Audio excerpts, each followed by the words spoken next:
தமிழ்நாடு சட்டமன்ற பேரவைத் தலைவர் அவர்களே, மாண்புமிகு அமைச்சர்கள், நீதியரசர்கள், எம்எல்ஏஸ், எம்பிஸ், உள்ளாட்சி பிரதிநிதிகள், தலைமை செயலாளர் உள்ளிட்ட அரசு அதிகாரிகள், நம்ம தாய்நாட்டின் சுதந்திர போராட்டத்தில் பங்கேற்று இன்னைக்கும் வாழ்ந்துட்டு இருக்கிற தியாகிகள், தற்போது குடும்ப ஓய்வூதியம் பெற்று வரும் சுதந்திர போராட்ட தியாகிகளின் வாரிசுதாரர்கள், டிஜிபி உள்ளிட்ட அனைத்து காவல்துறை அதிகாரிகள், முப்படைகளை சேர்ந்த அலுவலர்கள், வீரர்கள், சிறப்பு விருந்தினர்கள், இன்னைக்கு இந்த சுதந்திர தினத்தில் கோட்டையில் கொடியேற்றுறத பார்க்க வந்திருக்கிற பொதுமக்களுக்கும், இந்த சுதந்திர தினத்தை கொண்டாடிக்கிட்டு இருக்கிற என் நெஞ்சில் குடியிருக்கும் தமிழக மக்களுக்கும், மாணவ மாணவிகளுக்கும் அனைவருக்கும் என்னுடைய சுதந்திர தின நல்வாழ்த்துக்கள், என்னுடைய வணக்கத்தையும் தெரிவிச்சுக்கிறேன். தங்களுடைய உயிரை, உடமைய, வாழ்க்கைய எல்லாம் இழந்துட்டு நமக்காக சுதந்திரம் வாங்கி கொடுத்த நம்ம சுதந்திர போராட்ட தியாகிகள், அதில் பிரபலமானவர்கள் மற்றும் பேர் தெரியாதவங்க அப்படின்னு இருந்தாலும் அவங்க எல்லாருக்கும், ஏன் அவங்க ஒவ்வொருத்தருக்கும் தனிப்பட்ட முறையில் என்னுடைய வீர வணக்கங்கள்.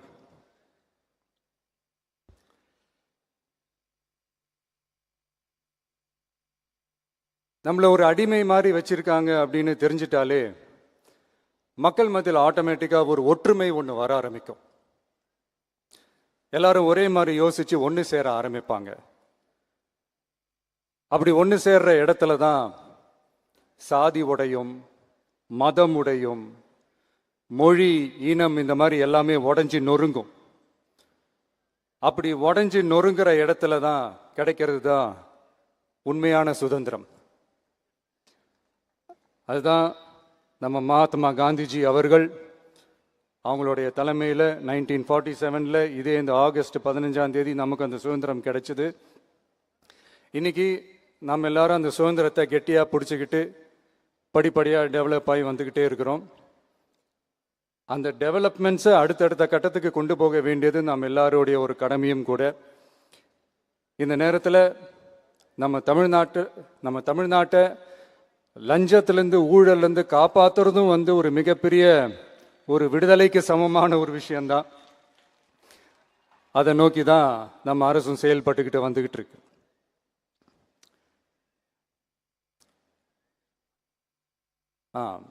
இந்த 386 ஆண்டு பழமையான இந்த கோட்டையில்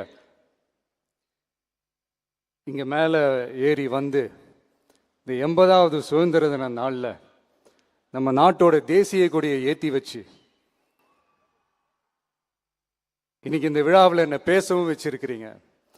அதுக்காக உலகம் முழுவதும் இருக்கிற என்னுடைய தமிழ் சொந்தங்களுக்கும், தமிழ்நாட்டு மக்களுக்கும், ஜென்சி இளம் சிங்கப்படை தோழர்களுக்கும் என்னுடைய மனமார்ந்த நன்றியை தெரிவிச்சுக்கிறேன்.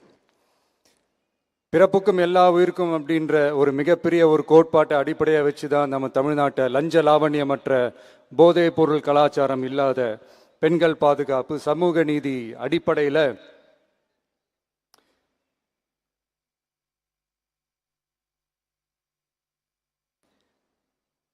ஒரு வெளிப்படையான, ஒரு உண்மையான, ஒரு நேர்மையான ஒரு நிர்வாகமாக இதை நாம் செயல்பட்டுக்கிட்டு வந்துக்கிட்டு இருக்கிறோம். பொது வாழ்வில் சமரசம் இருக்கவே கூடாது. மக்கள் நலன் தான் மிக மிக முக்கியமான ஒரு விஷயம். அந்த அடிப்படையில் தான் தமிழக வெற்றி கழக அரசு செயல்பட்டுக்கிட்டு வந்துக்கிட்டு இருக்கோம். அதே அடிப்படையில் தான் மக்கள் நலன் சார்ந்த திட்டங்கள்லையும் நம்ம சென்ட்ரல் கவர்மெண்ட்டோட நிர்வாக ரீதியாக ஒத்துழைப்போட இருக்கிறோம். But at the same time நம்ம தமிழ்நாடு கொள்கைகள்னு வந்துட்டா மாநில உரிமைகளுக்கு எதிரான முடிவுகள்லையும் சரி, தமிழ்நாட்டுக்கு எதிரான கொள்கை முடிவுகள்லையும் சரி நம்ம டிவிகே அரசு எப்பவுமே எதிர்க்கும். அதில் எந்த மாற்று கருத்துமே கிடையாது. அதே மாதிரி இதுக்கு முன்னாடி நிறையா திட்டங்கள்லாம் கொண்டு வந்திருக்காங்க. அதில் எதெல்லாம் மக்களுக்கு யூஸ்ஃபுல்லாக இருக்கிற மாதிரி திட்டங்கள் இருக்கோ அதெல்லாம் கண்டினியூ பண்ணிக்கிட்டு தான் இருக்கிறோம். ஃபார் எக்ஸாம்பிள், ஜெயலலிதா மேடம் கொண்டு வந்த அம்மா உணவகம் திட்டம், அது இன்னும் மெருகேற்றி கண்டினியூ பண்ணிக்கிட்டு தான் இருக்கிறோம்.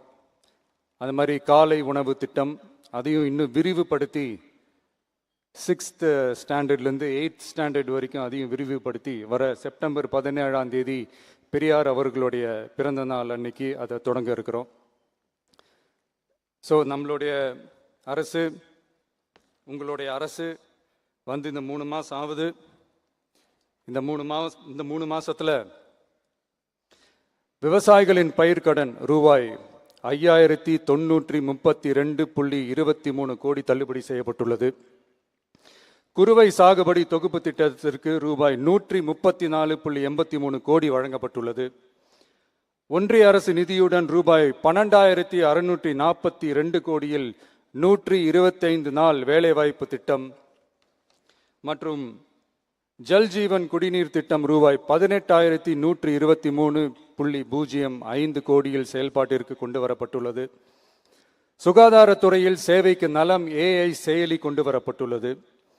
பேரறிஞர் அண்ணாவின் பிறந்த நாளான செப்டம்பர் 15ஆம் நாள் தாய்மாமன் தங்க மோதிர திட்டம் ரூபாய் 755.83 கோடியில் தொடங்கப்பட உள்ளது. மக்களின் போக்குவரத்திற்கு ரூபாய் 127.21 கோடியில் 300 புதிய பஸ்கள் வழங்கப்பட்டுள்ளது. தமிழ்நாட்டில் மதுப்பழக்கத்தை குறைத்திடும் வகையில் முதற்கட்டமாக 717 டாஸ்மாக் கடைகள் மூடப்பட்டுள்ளன.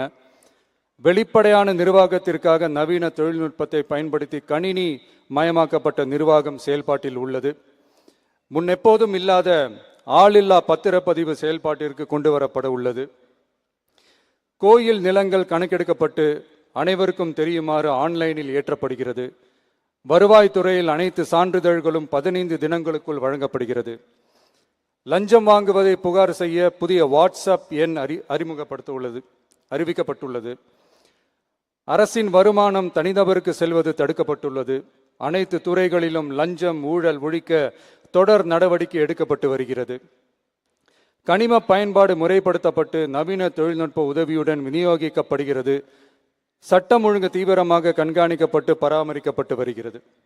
ஜூன் மாதம் 29, 30ஆம் தேதியில் நடந்த மாவட்ட ஆட்சியர் மற்றும் காவல் கண்காணிப்பாளர் மாநாட்டில் சட்டம் ஒழுங்கு பிரச்சனையில் கடுமையான நடவடிக்கை எடுக்க உத்தரவு போட்டிருக்கிறோம். அரசு சொல்லியிருக்கிறோம். மக்களை அலைய விடக்கூடாது, கோரிக்கைகளை நல்லபடியாக ஆராய்ஞ்சி சரியான வழியில் தீர்வை தர சொல்லியிருக்கிறோம். சுதந்திர போராட்ட தியாகிகள் தங்கள் உயிரை தியாகம் செஞ்சு கிடைச்ச சுதந்திரம் மிக சிலருக்கான சுதந்திரமாக மட்டும் இல்லாமல் ஒவ்வொரு இந்திய குடிமகனுக்கும் சுய மரியாதை, சம உரிமை, சம வாய்ப்பு மற்றும் கண்ணியமான வாழ்க்கையை வழங்கும் உண்மையான மக்கள் சுதந்திரமாக இருக்கணுங்கிறதே எல்லாரோட மிகப்பெரிய எதிர்பார்ப்பாக இருக்கு. அதை நிறைவேற்றுற பொறுப்பும் நம்மளோடது தான். தமிழ்நாட்டு மக்களோட இணைஞ்சு தமிழகத்தை இந்தியாவின் முன்மாதிரி மாநிலமாகவும் உலக அளவில் வளர்ந்த நாடுகளுக்கு இணையா தமிழ்நாட்டு பொருளாதாரத்தை 2036 ஆண்டுக்குள் $1.5 trillion உயர்த்திட நாம உறுதியேற்போம். மக்களே, எல்லாரும் ஓட்டு போட்டுட்டோம். உங்க அண்ணனை, உங்க தம்பிய, உங்க பிள்ளைய எல்லாரும் ஜெயிக்க வச்சு முதலமைச்சரா ஆக்கிட்டோம். அதனால நம்ம கடமையெல்லாம் முடிஞ்சிருச்சுன்னு சொல்லி யாரும் ஒதுங்கி போயிடாதீங்க. இனிமே தான் நீங்க நம்மளோடவே கூடவே இருக்கணும். உறுதியா நம்ம அரசோடவே கூட இருக்கணும். அப்பதான் உங்களுக்காக இருக்கிற எல்லா நல்ல திட்டங்களையும் என்னால் செயல்படுத்த முடியும். 8 கோடி பேரோட அந்த பிரதிநிதி தான் முதலமைச்சர் பதவின்னு சொல்லுவாங்க. அதனால தான் சொல்றேன், மக்கள் தான் ஆட்சியாளர்கள். இங்க நான் எல்லாருமே, அங்க இருக்கிறவங்க எல்லாருமே மக்களோட சர்வன்ட்ஸ். அப்படிதான் நான் அதை பார்க்குறேன். ஸோ வாங்க எல்லாருமா சேர்ந்து நம்ம கடமையை சேர்ந்து செய்வோம்.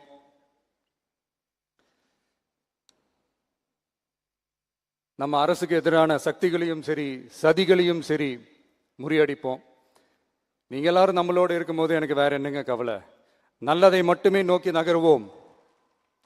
அப்படி நல்லதை மட்டுமே நோக்கி நகரும் உங்க அரசு உங்களுடைய எதிர்பார்ப்புகளையும் உங்களுடைய கருத்துக்களையும் மனசுல வச்சுக்கிட்டு தான் நல்ல சிறிய புதிய அறிவிப்புகளை அறிவிக்க இருக்கிறோம். அதில் ஒரு சிலதை மட்டும் இங்கே நான் படிக்கிறேன். ஒன்று, தாய்நாட்டிற்காக தன்னலமற்ற தியாகம் செய்து நமது நாட்டின் பாதுகாப்பிற்காக அரும்பாடுபட்ட முன்னாள் படை வீரர்களின் நலன் கருதி அவர்களது 2 மகள்களுக்கும் வழங்கப்படும் திருமண நிதி உதவி 25,000 ரூபாயிலிருந்து 50,000 ரூபாயாக உயர்த்தி வழங்கப்படும். 2, மாற்றுத்திறன் கொண்ட முன்னாள் படை வீரர் மற்றும் அவர்களை சார்ந்தோர்களுக்கு வழங்கப்பட்டு வந்த மாதாந்திர நிதியுதவி 5,000 ரூபாயிலிருந்து 7,000 ரூபாயாக உயர்த்தி வழங்கப்படும். 3, மாநில அரசால் விடுதலை போராட்ட வீரர்களுக்கு வழங்கப்பட்டு வரும் மாதாந்திர ஓய்வூதியம் 23,000 ரூபாயாக உயர்த்தி வழங்கப்படும். 4, மாநில அரசால் விடுதலை போராட்ட தியாகிகளின் குடும்பங்களுக்கு வழங்கப்பட்டு வரும் மாதாந்திர குடும்ப ஓய்வூதியம் 12,500 ரூபாயாக உயர்த்தி வழங்கப்படும். 5, வீரபாண்டிய கட்டபொம்மன், முத்துராமலிங்க, விஜய ரகுநாத சேதுபதி, மருது சகோதரர்கள் மற்றும் வாவு சிதம்பரனார் ஆகியோரின் வழித்தோன்றல்களுக்கு வழங்கப்பட்டு வரும் மாதாந்திர சிறப்பு ஓய்வூதியம் 11,500 ரூபாயாக உயர்த்தி வழங்கப்படும்.